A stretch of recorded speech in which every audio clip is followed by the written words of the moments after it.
Taigi sveiki atvykę, šiandien bandysim kalti, aišku, nelygus, aš žinau iš karto, bet gal kaip pirmas kartas, gal atleidžiama.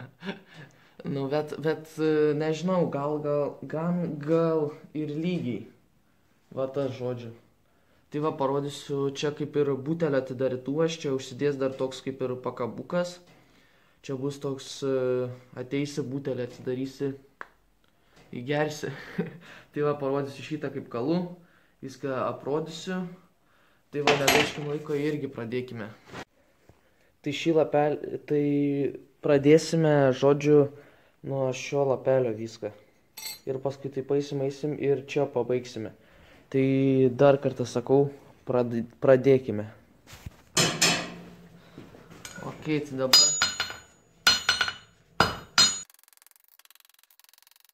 Kaip matot, nukaliau lapelį, dabar toliau taip kalsiu.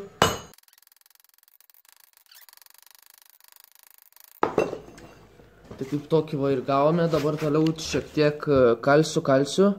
Jau čia jau šiaip reiktų paploninti, tai dabar čia jau pradėsiu ploninti, bet čia tas bus kaip ir toks tas apskritimas.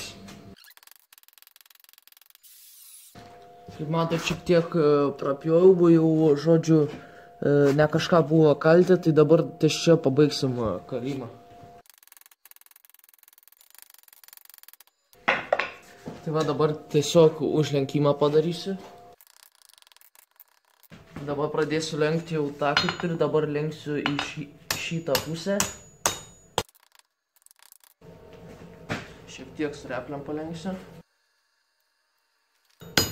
Tai dabar jau pradėsim jau patį tą sukt ir žiūrėsim kaip gausis. Štai va. Koks dabar progresas, dar reikia aišku palenkti.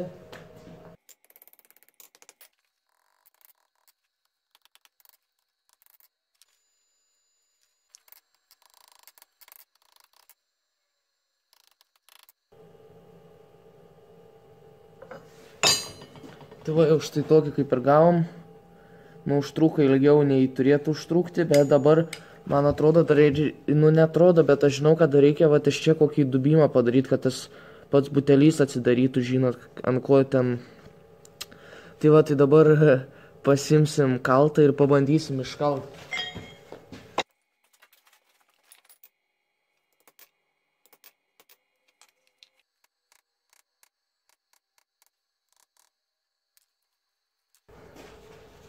Va štai tokį va kaip ir gavome, čia ne kaip atrodo žodžiu.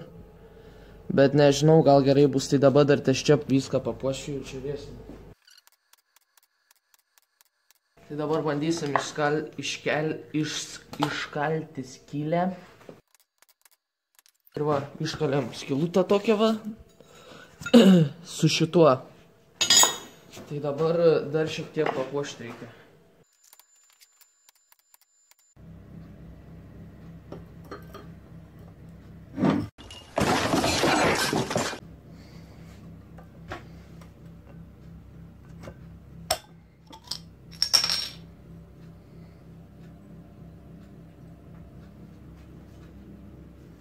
Taigi sveiki atvykę, norėčiau atsakyti vieną klausimą, kaip mano žaizdras atrodo. Tai visų pirma, čia yra kažkokia nesąmonė.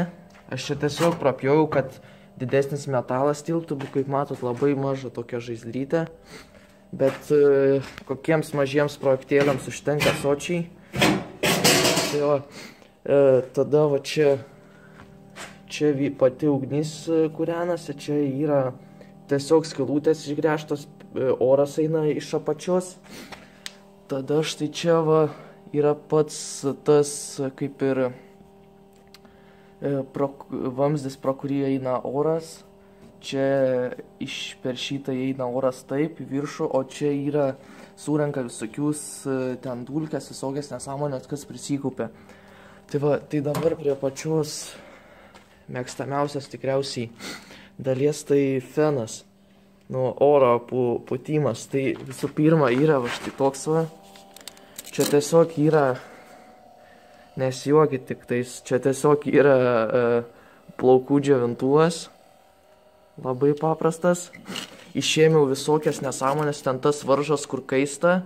ir šiaip tas motoras yra 24 voltų, ai ne, jo 24 voltų, tik kai išėmė tas varžas, jisai eina tik ant 2.4, tai maitina, va štai šitas blokelis, tai čia yra kompo laptopo pakrovėjas, 19 voltų kablelis 5 ir 3,3 ampero. Tai va, tai pučia orą, reguliuojasi su šituo šuduku. Čia žinau, čia labai su šituo. Čia yra tiesiog į vidų įdėtas kažkoks ten iš AliExpresso, nusipirkau labai pigią mikroschemą, gal kokie tik 2 eurai kažkur kainavo jo. Tai tiesiog va čia oras reguliuojasi, galiu išjungti.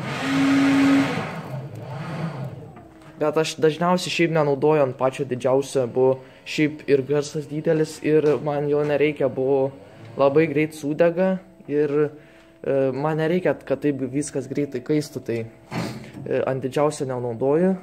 Tai va štai taip ir atrodo mano žaizdras, kaminas irgi toks yra. Tik čia nežiūrėkit, čia durnas šiek tiek buvau, bet nieko, traukia labai gerai. Tai kaip ir viskas, kaminas yra 20 cm diametro. Čia yra kaip ir visos replės sudėtas, viskas, tai tikiuosi patiko butelio atidarytuvo video, kaip matėt butelius atidaro.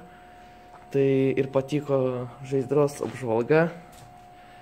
Nu, tik nesijuokit, čia tiesiog plaukų džiovintuvas išrinktas, tik motoras paliktas ir tas sukimas pats ten oro, tie kaip ir sparnai, nežinau kaip pasakyti.